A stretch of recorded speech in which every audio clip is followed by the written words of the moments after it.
घरात सतत भांडणं असतात. आता सुद्धा भांडणच करून आली मी आणि त्यामुळे मी इतकी एक्झॉस्टेड फील करते ना.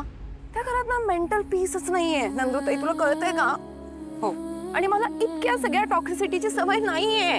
आतापर्यंत ऍडजस्टच केलंय, अजून किती ऍडजस्ट करू सांग ना. आता मला खरंच नाही जमणार आहे. म्हणूनच मी हा एक डिसिजन घेतलाय. कसला डिसिजन?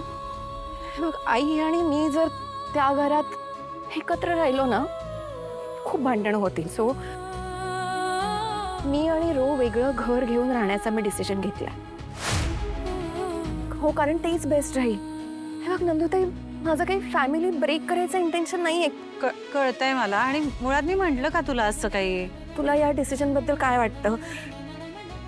मी आजपर्यंत तुझ्याशी माझ्या मनातल्या सगळ्या गोष्टी शेअर केल्यात, कारण आपला तसा बॉन्ड आहे, राईट? हो हो, मला कळतंय तुझं म्हणणं, कळतंय तुझी बाजू कळतेय. म्हणजे असं खरं तर व्हायला नको, पण मला तुझी होणारी घालमेल लक्षात येते अधीरा. नंदुताई, ट्रस्ट मी, मलाही हा डिसिजन घ्यायचा नव्हता, पण आईनी माझ्यासमोर दुसरा कुठला ऑप्शनच नाही ठेवलाय. पण आता ना आई दिवसेंदिवस जास्त टॉक्सिक बनत चाललेत. तू ते यू वोंट बिलीव्ह, आज त्यांनी काय केलं.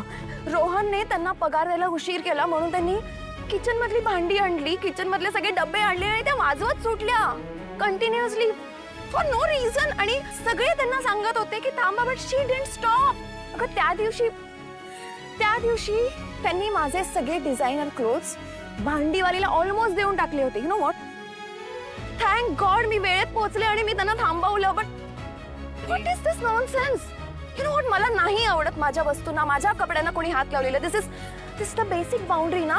हे बेसिक मॅनर्स आहेत की आपण कोणाच्याही कपड्यांना त्यांना न विचारता त्यांच्या वस्तूंना हात नाही लावायचा. यु नो, हे पण मी त्यांना नाही सांगू शकत, कारण ते ऐकून घेण्याच्या मनस्थितीतच नसतात. खूप डिफिकल्ट आहे त्यांच्याशी डील करणं आणि त्यांच्याबरोबर राहणं. बरोबर आहे तुझं. असं एकमेकांच्या बरोबर राहून एकमेकांचा तिरस्कार करण्यापेक्षा लांब राहून कदाचित प्रेम टिकून राहू शकतं. हे बघ अधीरा, तुझं वेगळं राहण्याचा मुद्दा मला तत्वतः पटतो आहे. Not kidding. हा निर्णय सोपा नसणार आहे. हे बघ, म्हणजे मला विचारशील तर अर्थात तू असं वागावंस असं मला नाही वाटत आहे.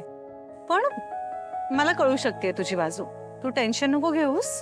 आपण करूया विचार आणि सॉर्ट करूया ही गोष्ट. सगळं नीट होईल. सगळ्या गोष्टी आपोआप ठीक नसतात होत, नाही होणार आहेत आणि त्या ठीक.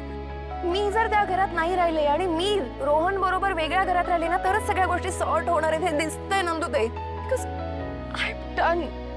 ओके,